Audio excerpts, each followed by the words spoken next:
butereevu mbaniriza nnyo ku Now for Archers abawulu twetale era nga tukyeyongera okutunuulira enkulaakulana y'abavubuka. Leero ndeese eyaliko yakyali tebannalayira ow'abavubuka ngera tugenda kutunuulira ebintu nga 2-3.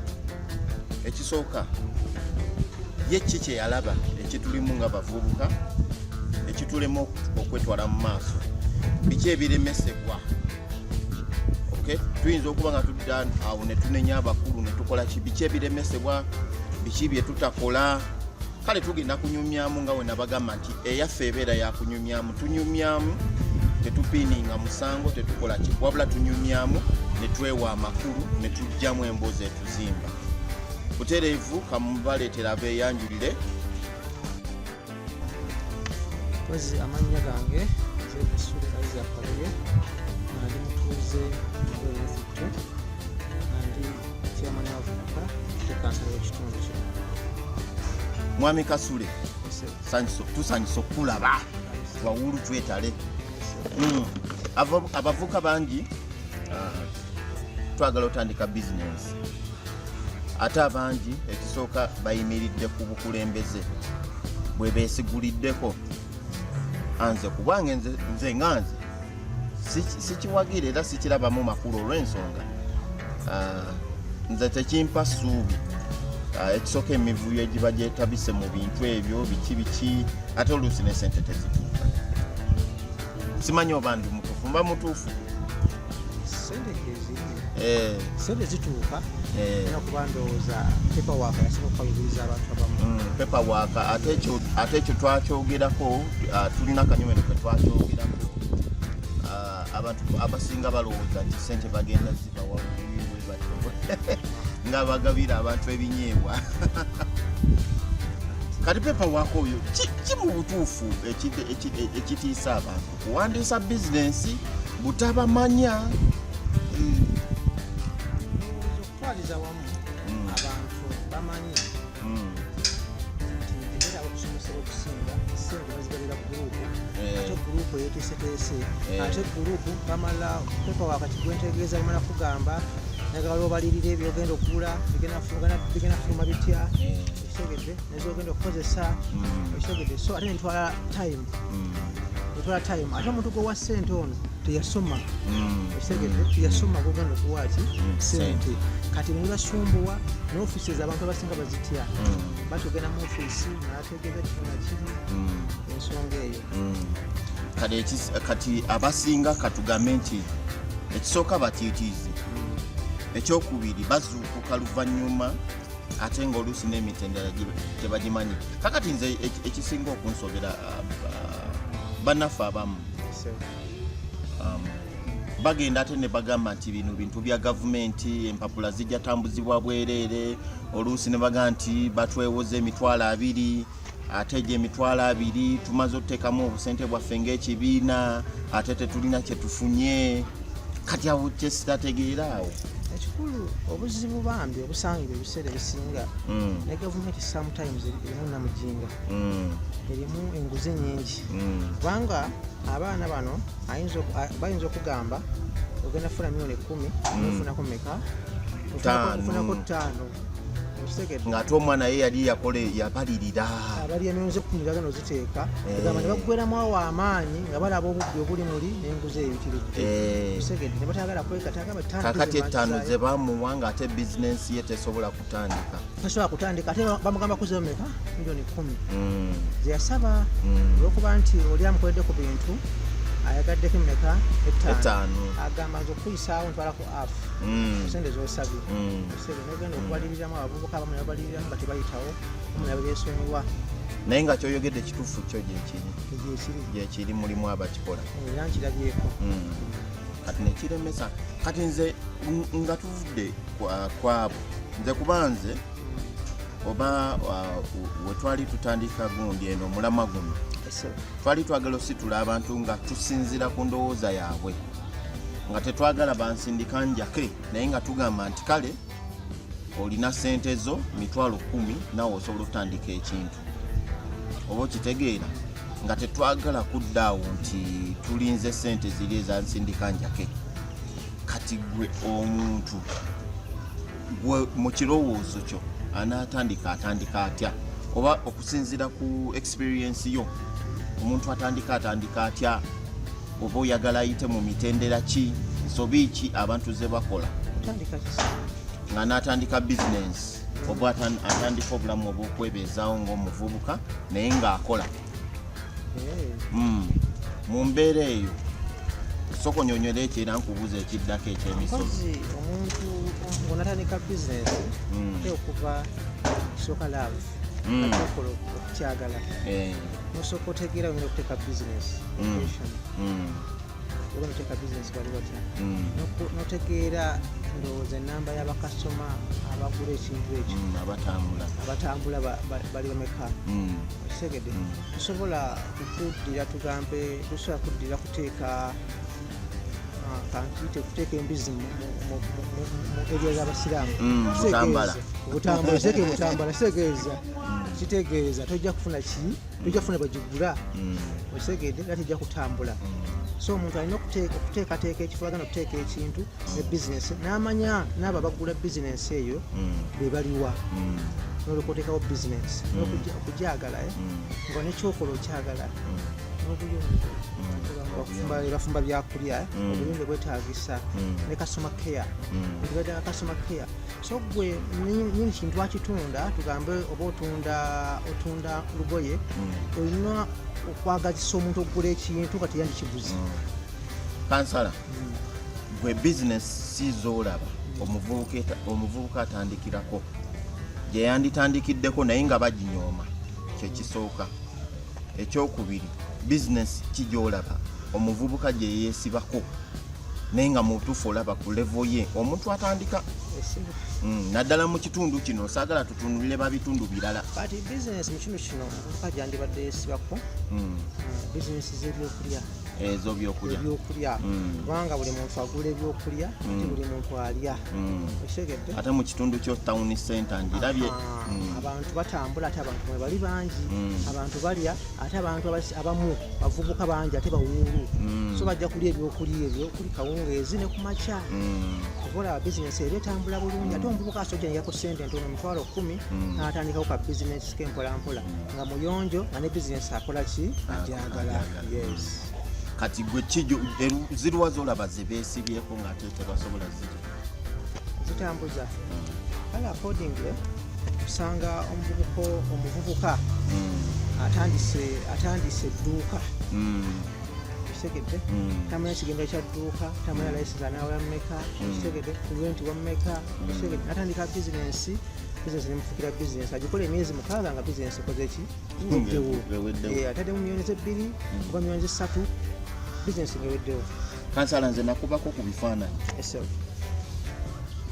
bali batwagaza nze newunya ate era njagala okyogereko bali batwagaza emitwalo 5 n'ekitundu ejjali 5 buli mwaka ng'olunansa nate nafuuka municipality. In fact nga tenafuuka town council ekyali just sub county naye gamazima nze mu bifaananyi 5 nali nga nzikola ndowooza mu mwezi gumu nga gaba magoba gokka. Kakati siri nnyo mu kuwolereza gavumenti n'emisolo gyayo naggolooza lwaki abantu bano baba tebaagala kugira misolo oba kusasula misolosolo edde emitonotono kati nga kati mobile money eriko emisolo 15 mitwalo 15 abamaduuka oba bali mu mitwalo 2 ku 25 oba okitegeera ow'ebyokunywa oba ali ku mmeka ate nga kino bye bimu ku byetaagisa naye kati ogenda n'osanga omuntu bano abooza piki ng'aleekaana nnyo naye nga tasasula yadde n'omusolo. Gwolowooza ki omusolo ekisooka gwetaagisa guno oba okitegeera ekyokubiri oyogedde ku wedduuka tamanyi layisinsi biki bwemba nga nsasula layisinsi eya town council olwo twagala otegeera ate ng'olwedde na registeringa business nga nsasula ne URA ate ng'era nsasula ne renti wegundi omusolo gw'amayumba gwolowooza oba batebankutte emirundi 3 anti kati kisooka bangira okusomesebwa okutegeera nti nsasula omusolo ogenda kunyambako okutereeza enguudo nsasula omusolo ogenda kunyamba ku malwaliro so kati kitavuddeyo kusomesebwa omuntu ayagala kuba omusolo olw'ensonga nti amakubo asanga amafu gayisaamu bizinesi ze nalowooza nga omusolo gumukalubiriza gwasasula nga gwabayaaye negumulemu okusasula nalaba nga gudooji nga budooginzi naye senga osasula omusolo nosanga enguudo nnungi nosanga amalwaliro malungi naawe oddamu amaanyi ekitegeeza omuntu ono tanenyezebwa kutasasula ayetaaga okusomesebwa kusasula omusolo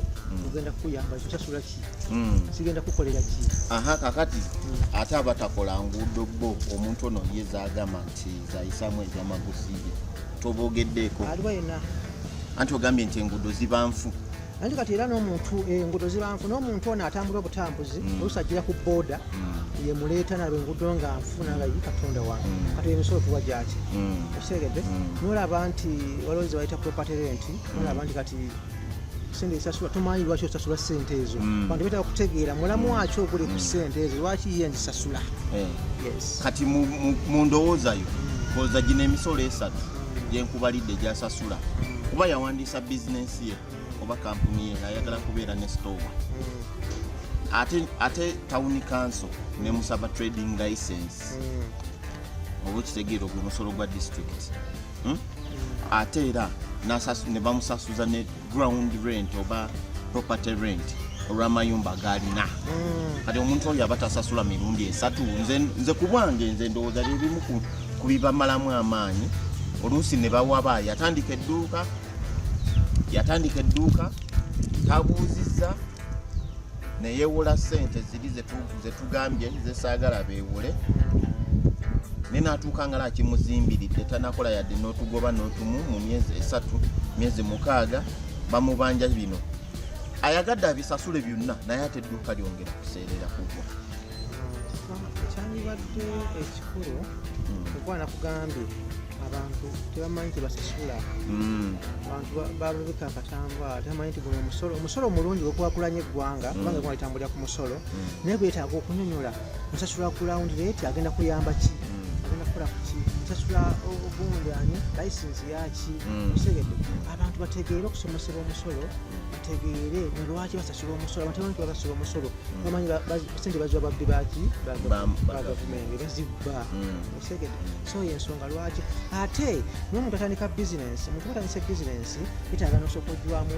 akadde osegedde betaaga tutandisa bizinensi leero taga ntugamba nti omuntu atandika bizinensi ajja kukolwamu emyezi 6 okusasula emisolo na bizinensi emaze okukola ki okutambula awo wennyini kati wembuuliza kati gwe ng'omukulembeze w'abavubuka ekintu ekyo enkola eyo wagiteekamu oba n'okubazimbira obubiina nga omuntu wakutandika mu myezi 6 byakulabikirako kibyendabyerako mu kitundu kyo wano okusookera ddala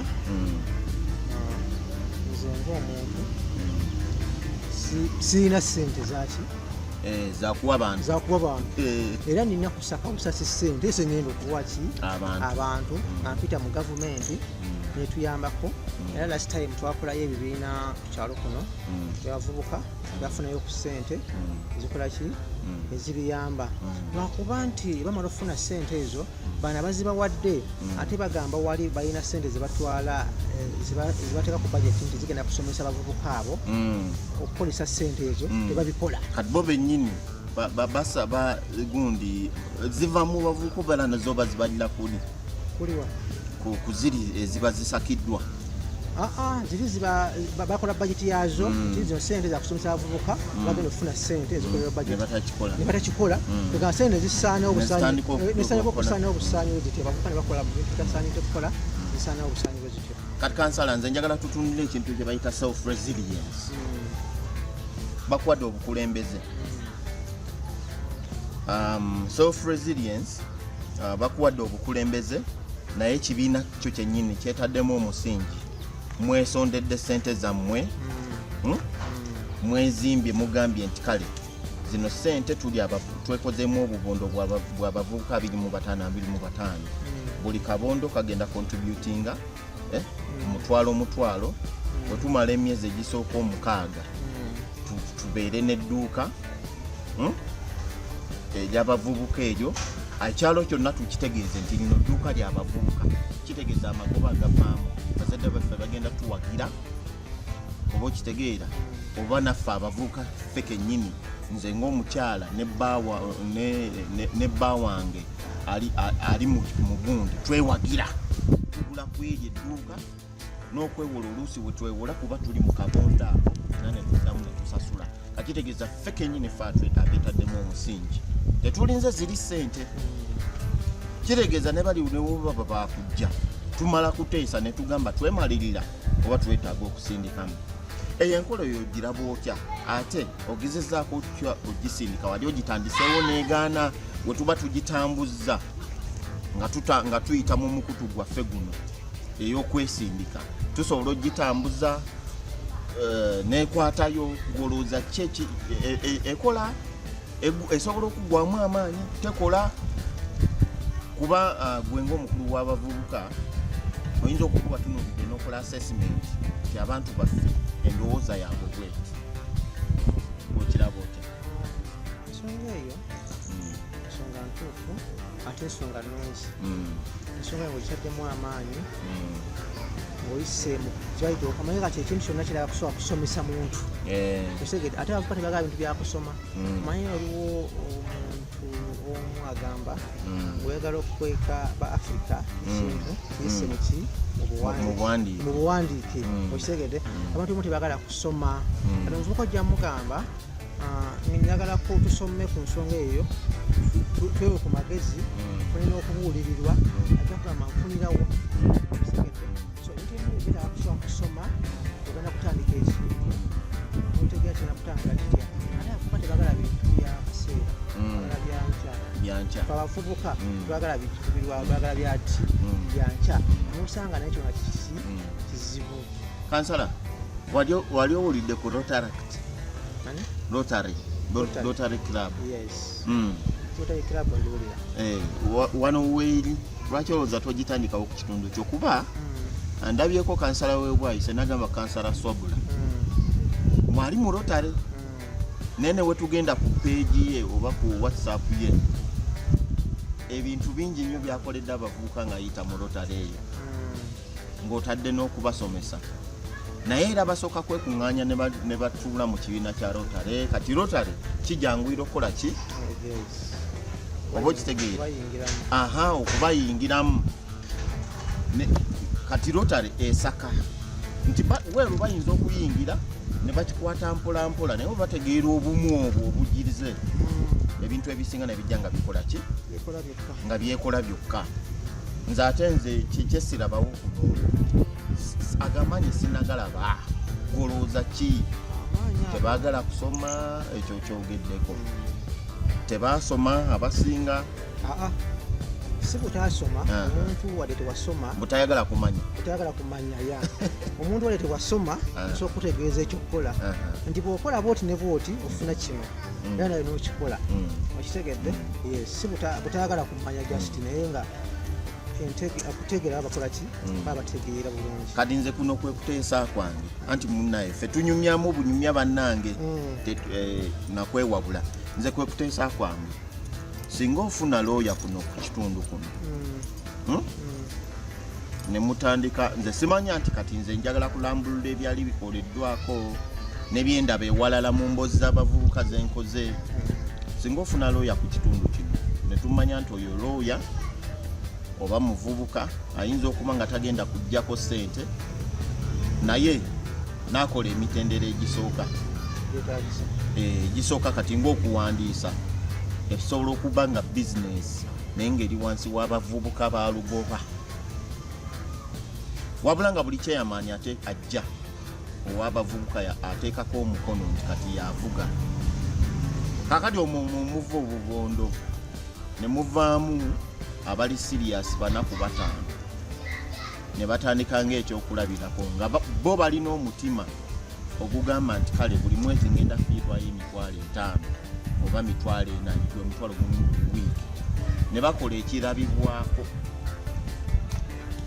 nga system ya sako yanditambudde bolooza ki mwali mukikozeeko kisoboka nze nsinzira ku bye nali ndabye mugundi mu by'abavubuka abalala kisoboka era kitandiseeko ensonga lwaki mbadde ku level esooka abantu ne basalawo bampa level eyokubiri kubanga mbadde ntandise okukola ebeetaaga ntandise okukola ebalabako kati eri level esooka olumala okulayira level eyokubiri esooka ogenda andi kati mbadde ku bakansala mbadde ku bwabavubuka abantu tebaŋŋamba okusinzira byokola bwetaaga ntukuza ku bwakansala ne babumpa nze kansala w'ekitundu kati waliwo omulala ow'abavubuka gwe balonze oba tebannalonze accordingly basobola kulonda abavubuka ekitegedde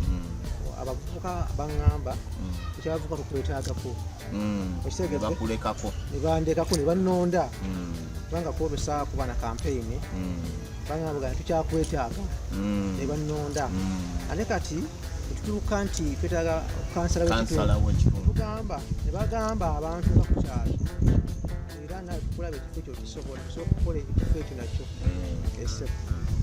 kale kansala tujja genda mu maaso mu katundu akaddako nga watulambulula ebintu ebyenjawulo gwe oba oli eyo oli mukulembeze oba olina okuwabula oba ekintu kye wandyagadde okugabana naffe vidiyo zino za bwereere gwetubuulira buwulizi wooli ne tukola appointment ne tujja kuba kunyumyamu bunyumya tetuteekamu byabufuzi tetuteekamu ki wabula tutunuulira nkulaakulana na kunyumyamu na kusekamu nga obuvidiyo obusinga bw'obulaba tutunuulira abalunzi abalimi tulondoola ensonga we ziba nkoko tujja kugira ekya buli lunaku nti enkoko leero wiiki eno enkoko zikoze ki zirwadde si kubeera eyo omuntu n'agamba woba onaalunda enkoko okola bwoti ne bwoti ne bwoti ne bwoti akati kansala projekiti ki zetugenda okugoberera omwaka guno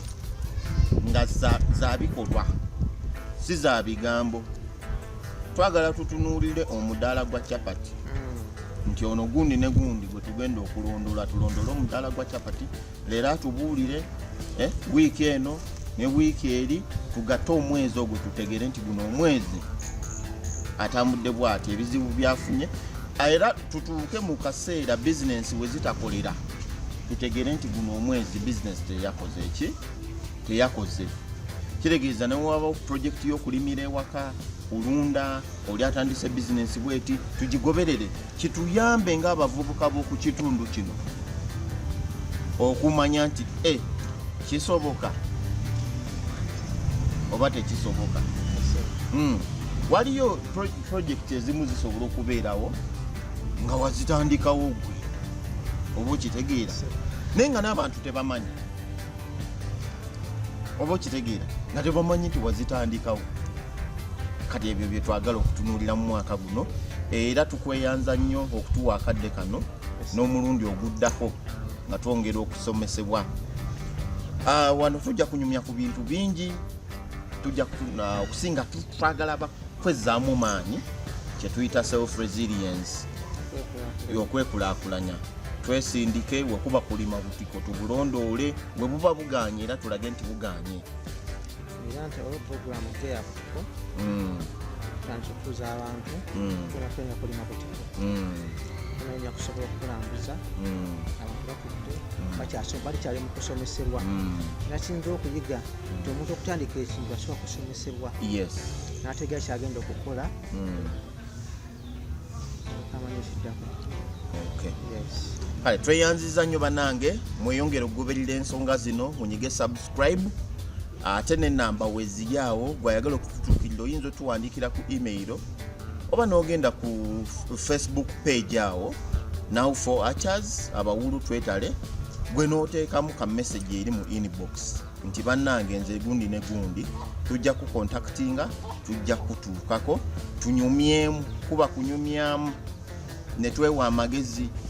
Woba mulunzi wa bumyu n'ogamba nze nnunda bumyu obufunamu otya oba okitegeera sabo nina gwe mmanya alunda enjiibwa waliwo omuwala wali ku TV yali alunda emmese, waliwo neyali nga ye asiiga langi, bamulaga ku sipaako okwo omulemu gwe kusiiga ki langi. Kale kwegamba ebintu bingi bisoboka, naye ekisooka kwezamu maanyi, ekirala kumanya nti ekintu gyekiri. Kati n'alunda emmese oyo tasooka azisoma n'azitegeera era n'amanya nti agenda ozitunda. Akatale kali luddawa. Abantu abamu bakola kati wano walingawo ekirime manyi kyalinga mulinga. Moringa balima mulinga nabo bamutunda. Naye erimu n'ebifanira byononekera awo. Moringa kale atandikiramu. Nze kyemmanyi abantu beekuba.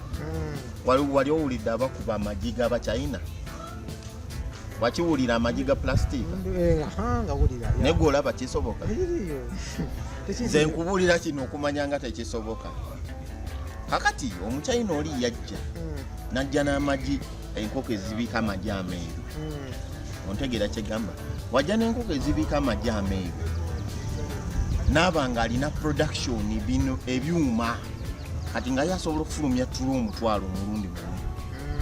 Oba okitegeera? So nga ate ffe tulunda enkoko 100, enkoko omutwalo gyalundira mu bukadde. Alina warehouse yiika nga 2 namba. Kakati wagateeka ku katale wano tumanyi okugalinyisa ne tukola ki? Yo oli price eri consistent, akimanyi nti obudde bwa loosi bukola ki? Laba wateeka edduuka oba litadde mu kikuubo oba wa. Oba na Uganda nedda baaba. Nedda baaba. Kati nga baagala tusigale ku gana aga brown agabeera n'ekikuta ekya brown. Kumba ate nabo beekubiramu. Kuba omuntu ajja gamba kati sirina giri neesiga. Kuba omuntu wane we Uganda ejja eryeru talirabanga nako. Talirabanga nako. Ate nga abantu baga amagi ga plastika ninga lwali kisoboka. Nozo omuntu ageraganya price n'agamba enkoko nfe emmere bweti nenkola bweti tusobola tunda kimosi 2. Yali tunda kitegeeza tiririyo ebyo. So ng'oli akola mass. Kakati kitegeeza gundi waba Hotirofu oba kikampuni ezo ez'emigaati waba nga badde agula ku basuubuzi 8 mu kikuubo n'afuna Omuchina agamuwa gonna omulundi gumu. Vula bagamba nga emaali y'omuyindi genda mu bayindi bali batunda layisi bo batufuna katuna emaali kolesi etambwa n'enkyasumbe. Kati nno logiki w'abayindi abo n'Abachina ensonga lwaki be bali wano sente zaffe n'ezaabwe tezaawukana nnyo. Zaawukanamu nusu 10 ku 2 bikolagana. Naye Omumerika waateeka wano ekike eri abatafuna magoba kuba ye abalaze waabwe azizaayo muzeeyi waabwe. N'Omungereza abatakola ki? Ze zikampuni ezimu ezaagwe ez'Ebungereza saaliko wano banka zi Vodafone zaaliwo naye nga wobala amagoba kuba kati wano paundi eri ku 64, dola eri mu 38 weyambuka wekirira. Otegeera? So odira ate sente za wano rupee eri wano 64 shillings. 1 rupee eyeri kumpi eba yenkana $1 eri 64 rupees. Otegeera? Kati era ziba 38. Kati ogenda okukubakubanya nnyamu wano nabalanga ebintu ebiri eri mu buyindi. Sente zebiriko n'enziza muzawa n'eze Uganda nga mwattu sente zezimu tezirina njawulo.